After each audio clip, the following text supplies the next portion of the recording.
about Kostas Sloukas that he will not play. How different is the strategy? How different is the dynamic of Panathinaikos from your perspective without him on the floor? Well, for sure, Kostas is a great player and difference maker for teams. When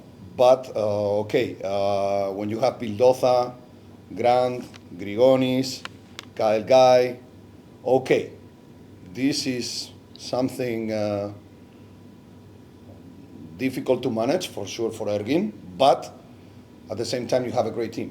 And this is how we approach a little bit this game, knowing that forgetting about the absence that they can have, we have to understand that they're a very good team.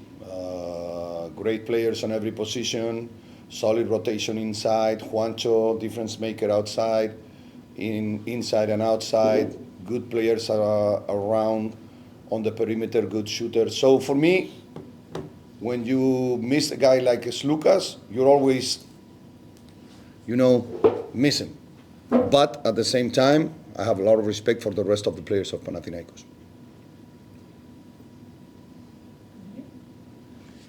Hello, Coach. So good to see you being back in action. Yeah. And you had a great start last week. Yeah. And I'm sure you watched the Greek derby, like everyone did, to also scout for your Yeah. game. What is your take in that game and how you have prepared based on what you saw? Well, it's not a matter of just one game. I know it was very emotional for sure. First game of Euroleague, Olympiacos, Panathinaikos derby, like it was Bayern Alba for us. So it was very emotional. I think Panathinaikos had control of the game most of the time. Probably like they didn't on the Super Cup,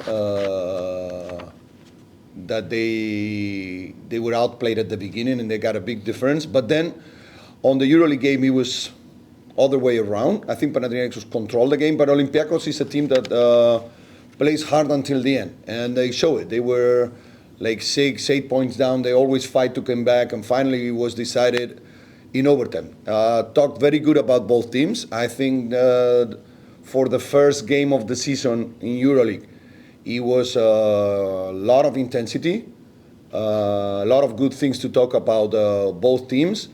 And for us, for sure, understanding that Panathinaikos this year made a great effort to have a very good team and very solid. So, for sure, we scout them. Not only that game, we played Panathinaikos here on the tournament also, and we know that we're playing one of the hardest games away from the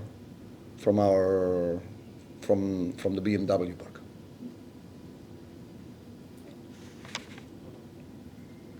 How much you miss the level of competition in EuroLeague, and how excited you are about the level this Yeah. season and to be part of EuroLeague? Yeah, well, EuroLeague is very competitive year by year. I think that last year and this year also, but last year it was a lot of teams with very good players, probably because, we were missing three teams, let's say Zenit, CSKA, and Unix. And all those, let's say, great players moved to another team. So that equalized a lot the competition and made it very, very difficult for everyone. Like we saw a lot of teams winning games, and you could not say, I'm going to get this victory. I think this, from my experience, it has always been like this in EuroLeague. You cannot think, we will get that one, we will lose that one. No, because you're talking about the best teams in Europe.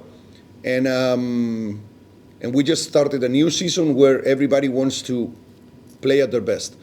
And we're talking about the best teams in Greece, best teams in Spain, best teams in France, best teams in Italy, best teams in Germany. So at the end, that competition level is always high. And I'm very happy that we won the first game. And right now we come here to Panathinaikos wishing that we could get a victory and bring it back, bring the victory back to Munich. I think it was a personal question because you missed last year. For me, well, when you've been around basketball since I was 16, that was my first year, let's say, that I didn't do anything. So it was great to have a stop and watch a little bit from outside. I think it was good for me to recognize players, to recognize games, recognize teams. So you see from different perspective. A lot of times you don't see that because while you're coaching, you're focused about next game. It was not the situation for me last year. So it was like time to learn a lot of things, different views. But I'm happy to be back, sincerely, because I missed the competition for sure, and this is something that I really love. I love this game. I love to be back, and I love to be in a great competition like Euroleague. Coach, can I make it a little bit more personal based on that question? We all miss you, and you are one of the most favorite coaches in Euroleague. And I know every time we're facing a health issue, we all become wiser. We see life in a different perspective. Yeah. Did that happen to you as well? Did you see things differently? Like you don't want to stress that much? You know, you try to change a little bit some things. I try. I don't know if I'll be able to do it, but I try. We will see. Well, yeah, for sure. You try to see things from different perspective, but at the end, it's inside of you. It's you. It's Pablo right there. So it's not going to change. I think it's not going to change. Probably the changes will be seen maybe from outside, but from inside, it's the same Pablo. Different team, different players for sure, but it's me, and that's not going to change. Probably maybe you guys see me and maybe see me different. I don't know, but I don't see a lot of a change, and this year for me has helped me a lot to see things different. But I don't know if that made me change. I will ask my family if they see me different. I don't think so. Coach, can I ask you about Luka? About? Luka. What Luka? Luka Doncic. Yeah. What do you want to know? Yesterday he was in Madrid Yeah. for a friendly game against Real. Real won that game. Yeah. But I'd like to ask you from your experience working with him, what he need to do to be the best player in the world? Well, being the best player in the world is very difficult because at the end, you're going to be judged if your team wins. So you can be the best player in the world and don't win a game because you're not playing by yourself. This in tennis doesn't happen. So this is a team sport. And Luka, for me, I don't know if he's the best player, but he's one of the best players. And that talks very good about him and the way his career has been during these years. And I'm very happy that he received that a lot of, I don't know how to say in Spanish, homenajes yesterday, like they pleased him, like all the people was cheering him. Because he deserved it, because he's a great player and he was, he gets all that when he's back in his country in Slovenia, but at the same time he grew up in Madrid since he was 13. So I felt very happy for him. I think he's doing a great career. But for me, I don't know if he's the best player, but for me, he's now one of the best players in the world. Being the best player, we could sit here, have a beer, and talk forever to see who is the best. Hello, Coach. Nice to see you again back in action. What do you like more in Bayern as a club? Well, for sure, a lot of things.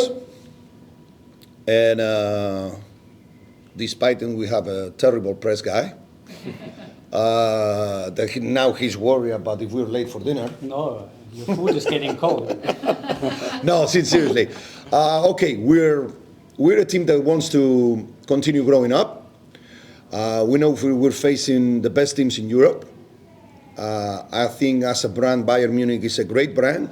I always said if you ask a little kid in Chile about best teams in Europe, he will say Madrid, Barcelona, Olympiacos, Panathinaikos, Bayern Munich, Liverpool. So we are a big brand, and we want to continue growing as a basketball team, understanding that we're facing the great teams all around Europe in a great competition, but we want to be competitive. And this is the thing that I like best.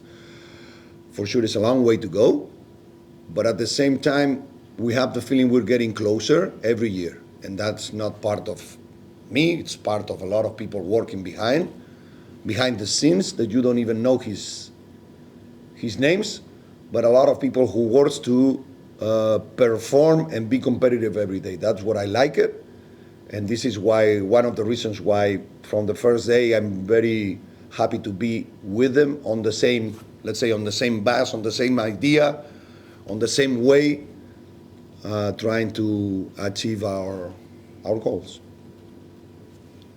I would like also another question. In the last year, there were some reputations that Panathinaikos wanted you as a head coach. How far is this from truth? Well, it was good because last year there was a lot of rumors. Like, I think it was this weekend I woke up with that Israel thing, and first thing my wife said, luckily that you didn't get that job because now they're in war. How my wife knows about this?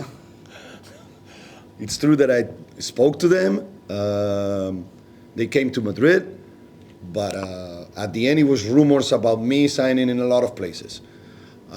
If, for an instance, Panathinaikos thought about me coaching them, great honor for me because I have a lot of respect for the team, for the players, for the management, for the owner, also for the coach that they have now. So, talking about what could happen, could be, could, boop, I don't think it's going to make no difference. But if, for instance, somebody from Panathinaikos thought about Pablo Laso coaching them, great honor for me. That talks very good about me. Very happy. Thank you. But seriously, I cannot tell you anything more about this because rumors are rumors, and I can only coach one team. And last year it was like everywhere it was going to be Pablo Laso coaching, and I'm very happy here. FS also, no? What else? Israel, FS. Kreuzheim? Chrysler, no. Any NBA team? Also, I heard about NBA. Okay, we'll come back with the players. Okay, Thank you very much. pleasure. Thank you, coach.